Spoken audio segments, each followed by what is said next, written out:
Good morning, class 8th. So today in this video we are going to read about the chapter number 3, that is rural life under British India.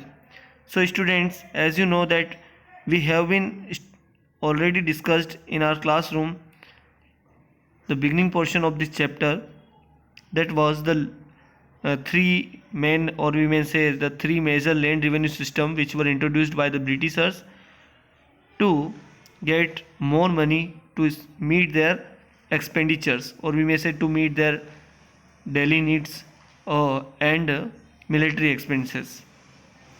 So student, as we know that they were Jamidari system or permanent settlement, the first one, and the second one was Rayatwadi settlement, and the third one is Mahalwadi settlement.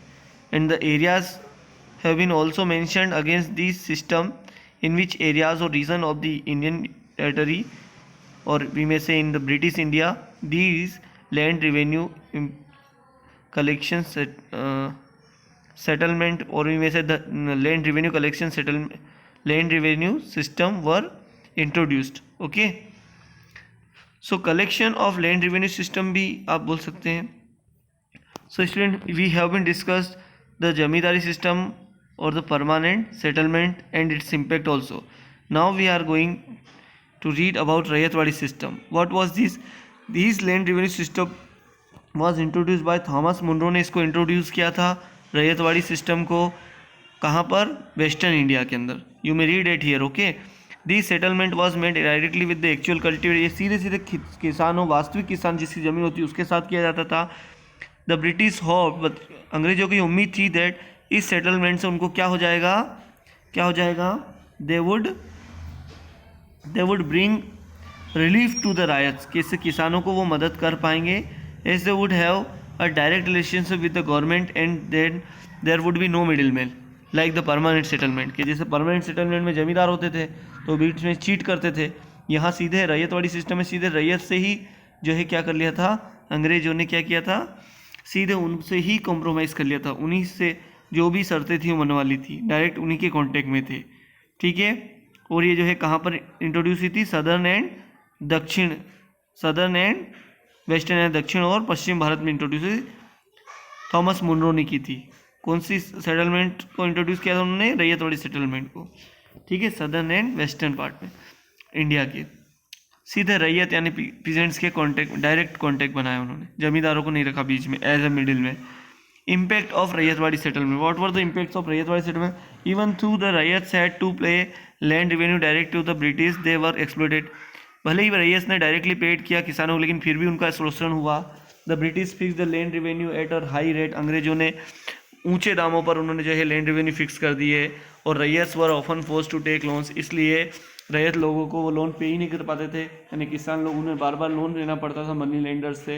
और ये money lenders क्या करते थे?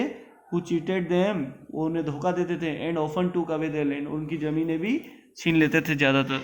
Often टूक away there land, यानी अधिकांशतः उनकी ज़मीनें भी छीन लेते थे. Unable to pay the land revenue, many peasant fled to the countryside. अब ऐसे बहुत सारे किसान थे जो ये लैंड रेवेन्यू पे नहीं कर पाए और फ्लेड यानी वो छोड़ गए टू द कंट्री साइड, यानी गाँव, दूर दराज के इलाकों को. And villages became deserted in many region, और कई एरियाज़ में गाँव जो है क्या बन गए, तो गांव क्या रेगिस्तान की तरह बन गए थे. इन मेनी रीजन्स, यानी कई क्षेत्रों में.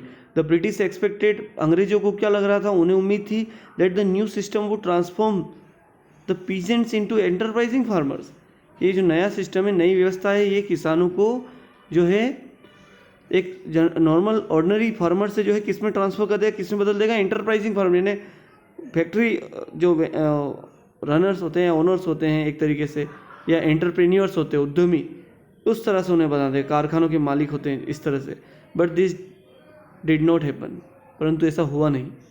Mahalwari system, it was the third newly introduced revenue collection system by the British. So read this. What was this? In 1892, what happened? The Mahalwadi settlement was introduced by a British officer. एक अंग्रेजी अधिकारी जिसका नाम था named Holt Mackenzie, in Punjab and North West Provinces. उसने जो है क्या किए, और अवध में क्या किए, एक नया जो है land revenue collection system introduce किया इन द ब्रिटिश इंडिया. कहाँ पर? पंजाब में, नॉर्थ वेस्ट में एंड अवध के provinces. In this system what happened? A settlement was made with a group of villages collectively called महल. कुछ गाँव की ग्रुप को महल कहते थे. इन महल के साथ जो है सेटलमेंट यानी समझौता किया जाता था लैंड रेवेन्यू कलेक्शन के लिए. The estimated revenue of each plot of land within the village was added up to calculate the revenue that each village had to pay. यानी कुल मिलाकर एक गांव में बहुत सारे खेत होते थे, बहुत सारे फार्मर, तो उनके जो है प्लॉट ऑफ लैंड को जो है एक ही महल में ऐड कर लिया जाता था और पूरे गांव की ज़मीन को एक साथ महल बोल दिया जाता था. उस महल का रेवेन्यू फिक्स कर दिया जाता था. हैड टू पे, और ये उस महल को, उस गांव को ये पे करना होता है, ये लैंड रेवेन्यू पे करना पड़ता था. This demand was revise periodically, और ये जो लैंड रेवेन्यू था इसको पीरियडिकली यानी समय के साथ साथ जो है इसको एक निश्चित अवधि के साथ जो है इसको रिवाइज किया जाता था, यानी इसको बदला जाता था. Okay, so now you may see the responsibility of collecting the land revenue वो किसको दी गई? Paying it to the company was given to the village headman. कंपनी ने जो है विलेज के हेडमैन यानी मुखिया को दे दी कि आप जो है रेवेन्यू कलेक्ट करना और हमें पे कर देना. थस इसलिए क्या हुआ? थ्रू दिस सिस्टम, इस व्यवस्था के दौरान, इस व्यवस्था के अंतर्गत the British try to preserve the villages as an important social institution of North India. अंग्रेजों ने इन विलेजेस को जो है प्रिजर्व यानी बचा कर रखने की कोशिश की ताकि वो सामाजिक व्यवस्था को बनाकर रख पाए नॉर्थ इंडिया में, उत्तर भारत में. इम्पैक्ट ऑफ माहलवाड़ी सेटलमेंट की क्या इम्पैक्ट हुए? In this arrangement also the big and powerful जमींदार, जो बड़े और शक्तिशाली जमींदार थे, ताकतवर, dominated and exploited the smaller, उन्होंने दबाव बनाया और छोटे और गरीब किसानों को एक्सप्लॉइट किया, शोषण किया. मेनी स्मॉल फार्मर्स वर डिप्राइव्ड, कई सारे छोटे किसान वंचित रह गए, of ownership of their land by the rich landlord and अमीर लैंडलॉर्ड्स के थे, अमीर जो भूस्वामी थे उनके अंडर में रह गए, उनसे वंचित हो गए, है ना. और उनकी जो ओनरशिप थी उससे भी वो चले गई, वो अमीर किसानों ने ले ली, या मनी लेंडर साहूकारों ने उनकी ज़मीनें छीन ली ऑफ द विलेज एंड उन गाँव की. Thus in this system too there was a construction of land and authority in the hands of a few rich landlord. तो इस सिस्टम में भी जो है क्या था, जमींदारी जो है लैंड रेवेन्यू कलेक्शन सिस्टम करने का काम भी कुछ ही है ना, लैंड रेवेन्यू कलेक्ट करने का काम कुछ ही है, हाथों के अंदर रह गया और केवल अमीर भूस्वामी जो थे वो इसमें फ़ायदेमंद रहे. So student, these were the drawbacks of these land revenue systems. You may see the map work is also given for the permanent settlement region, Mahalwadi settlement region and Rayatwadi settlement region. In which regions of Indian territory these land revenue systems were introduced. Okay, so you may also take the help of your book. Now students, after these there are some other contents also given in this chapter. Okay, so in our next video we will read about that. Thank you.